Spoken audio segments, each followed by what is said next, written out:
There's a time when all young people feel the need for freedom to explore new horizons. They're impatient and eager to discover life. But between their eagerness and life's promises stands one unpredictable obstacle: their parents. Blue room, gosh. I've never been to the blue room. Me neither. Bet no one in the whole class will think of going there after the dance. The blue room, gosh, that's the dreamiest idea I've heard yet. But count me out. You know how strict my father is. Parents are sure tough. I'm bound to get a battle out of mine. But let's try, all of us. Even you, Jane. It's worth a try. Oh, you guys have it easy. Parents are rougher on girls. They just don't understand. Well, what's the difference? They treat us all like babies. Yeah. Here are 6 young people complaining about their parents. Are parents hard to live with? Don't they understand the younger generation at all? Or does the young generation misunderstand parents? Well, I don't know what young people are thinking of these days. No discipline, no consideration, no sense of the value of money. Everything seems so old-fashioned to them. No sense of responsibility. Absolutely. You know, they get too much freedom, too much money. I used to think we had problems when Betty was little. Couldn't wait to see her grow. Oh, it's the old story. Little kids, little problems. Big kids, big problems. Apparently, somebody sees this question a little differently. Could it be that teenagers are hard to live with, too? Maybe there are 2 sides to the question. Let's follow Betty inside and get better acquainted with the Andersons. Mother! Guess who asked me to the class dance? Who? Jimmy Allen. Oh. I can go, can't I? Well, of course you can go. go. I'm so happy. See, and you thought you'd never break into the new crowd. I thought I was going to be that new girl forever. Jimmy's going to drive, and Jane and Mary and their dates are coming with us. And afterwards, Mother, we're going to the blue room. The blue Everyone's room. going to die of envy. Oh, the blue room. That's that swanky place with the name band and the floor show. You know, Betty, I like your new friends. They're nice children. Children? And I know you're going to need a new dress, dear. Well, I don't know about the blue room afterwards, dear. But, Mother, I've got to go where the crowd goes. Well, let's wait and talk to Dad before we get so upset. I just heard his car drive up. He'll be in a minute. Hello, dear. Hi, Dad. Frank, I'm so glad you're home early. Guess what happened? What's that? Jimmy Allen has invited Betty to the class dance. Formal, no less. Jimmy Allen, eh? Well, it seems to me I've heard you mention him before. Oh, Father. Well, what's wrong? They want to go to the blue room afterwards. The blue room? Oh, no. No, that's out. The class dance is all right, but no blue room. But, Father, I've got to go where the crowd goes. No, don't ever ask me out again. Now, Betty, it isn't as bad as all that. It is. It's worse. Betty's deeply hurt. From her point of view, her parents are being very hard. But from her parents' point of view, Betty is asking too much. It's an argument that can be solved only by compromise. But at Betty's age, it is difficult to accept compromise. Let's hear what Jimmy's father thinks about their plan to go to the blue room. Hi, Dad. Hello, son. Where are you going? Taking out a client. What's on your mind? Well, don't forget, you promised I could have the car for the class dance, Dad. I told the kids I'd drive. I won't forget. But you have to put in the gas. And you have to wash it. Wish I didn't have to go tonight. Didn't I wash it last time? Yes, when I told you you couldn't have it again if you didn't. Incidentally, I want to know what time you get home. Your mother worries when you have the car. I know how to drive, and I'm careful. I'm always careful. You probably are, Jimmy, most of the time. But you don't have to cause an accident to be in one. I saw a car last night with at least 10 kids jammed into it. Well, don't worry, Dad. There are only 6 of us. And 6 in Bill Swanson's car. Mm-hmm. Gee, Dad, why do you always have to act like a state's attorney when I want to borrow the car?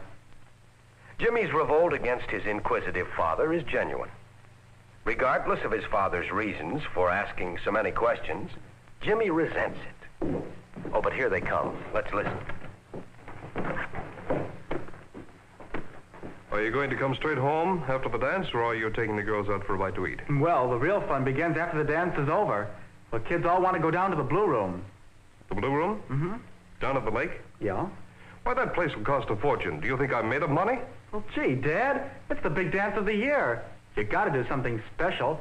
Well, that's why I've been saving my allowance. Oh, you have enough. Well, almost. I thought maybe you could lend me a little bit. Oh, you did? I supply the car, plus your allowance, and you expect me to let you have some more. Who's doing the courting, you or my pocketbook? When I was your age, $1 was a lot, and $5 was plenty for the junior prom. Well, things are different now. Besides, I'm only doing what the rest of the gang does. I'm sorry. You and your friends will have to think of something else to do. Something sensible. Jimmy and his father look at the question of using the car and spending money from different points of view. True, Jimmy needs an opportunity to prove that he can carry responsibility. But on the other hand, he's been negligent in the past. In different homes, different problems arise. Jane's date, Dick, thinks his greatest problem is his mother. Hi, Mom. Sorry I'm late. What's for dinner? Some good liver and bacon. Warmed over, though. You're very late tonight. Anything happen at the store? Don't forget your vitamins. Oh, liver. Vitamin. Sounds like a doctor's prescription. Well, you should have liver at least once a week. You need vitamins, too. I know. You tell me that every day. Where's Pop? He had to go out on a call again. I wish you wouldn't work so hard, Dick. You have too full a schedule. Oh, I do not. I'm doing okay. Well, you're trying to do too much, Dickie. What with your job, your schoolwork, going out to parties and dances and seeing your friends, it's just too much for you. I wish you'd quit that job. Oh, Ma. I'm doing okay. Why do you worry all the time? I'm not a baby. Of course you're not, but you're not grown up either. Now do drink your milk. I wish you'd quit that job. It's just too much for you. I like my job. It gives me some money of my own. You know, for like after the school dances. You know Dad would yell if I asked him for some money to go to the Blue Room. The Blue Room? That's no place for young people. Why not? We're old enough. The whole gang's going. But you work so hard to save, Dick. You can't afford to let money slip through your fingers, and I won't have you staying out all night ruining your health. Oh, stay out all night, ruin my health, throw my money away. Can't I do anything? Look, I'm old enough to take care of myself. I won't leave you alone, and I won't have you ruining your health. Not after all I've gone through with you.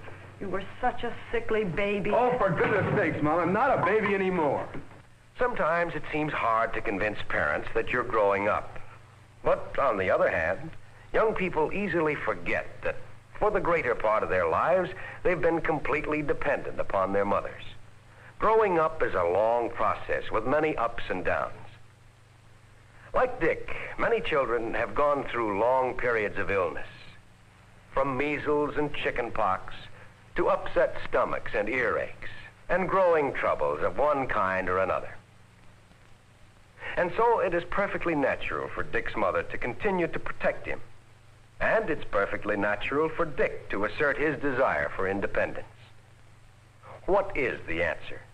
There is no one answer. Dick and his mother may have to face it that parents and children sometimes look at the same situation from opposing sides. But let's leave Dick's home and see why Dick's date, Jane, expressed so much concern about her parents. I don't see why I can't go to the movies tomorrow night. We discussed that at dinner because it's a school night. You know the rules about school nights. Rules, rules, rules. I can't do this. I can't do that. I can never do anything. Oh, that's not true, and you know it. You've got a big weekend coming up with the class dance. We gave you permission to go to that. You'd have to be ogres to keep me from that. Well, we're not ogres, and we wouldn't keep you from it. But your daddy said to tell you to be sure to be in by 12. 12? I can't be in by then. I'll be the only one who can't go.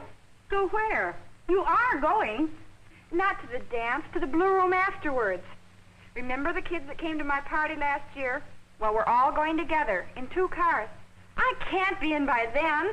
I'm sorry, Jane, but your daddy says that 12 is the limit. That's right, young lady. 12 o'clock. That's plenty late for a girl your age. And if you can't be in by 12 o'clock, just forget the whole thing.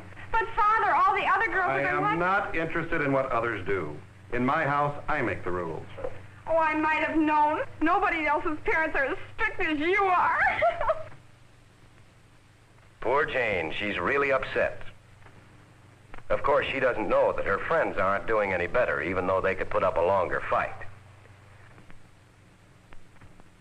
Jane's father is rather strict. But there's a reason behind it. He was brought up this way, obeying his elders, never questioning their commands. And he lived a happy and successful life. You can hardly blame him for trying to raise his family in the same spirit. But Jane resents it. She wants to live her own life, a life similar to those of her friends.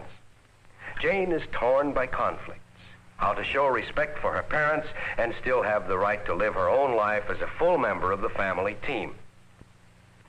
Some families achieve this feeling of teamwork at the conference table.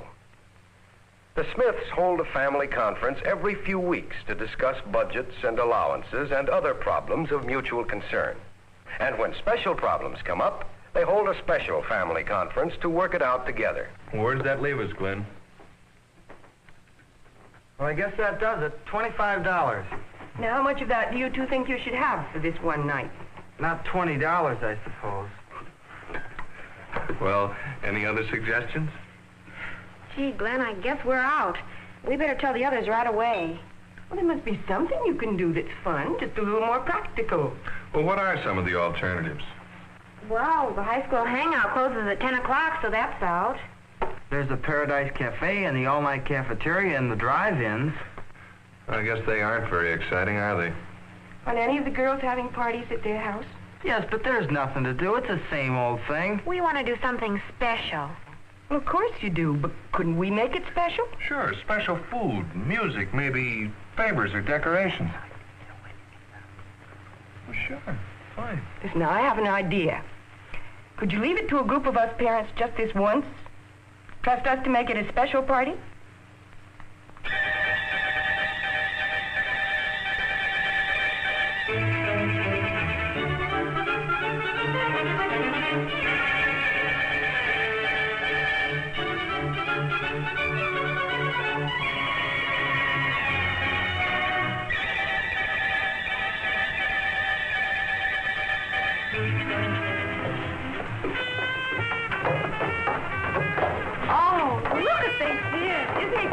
Gosh, the folks really fixed this place up. Not exactly the blue room. Not the blue room check to pick up either. Hey, this suits me fine. Me too. I can just hear my old man groans as he went up the ladder.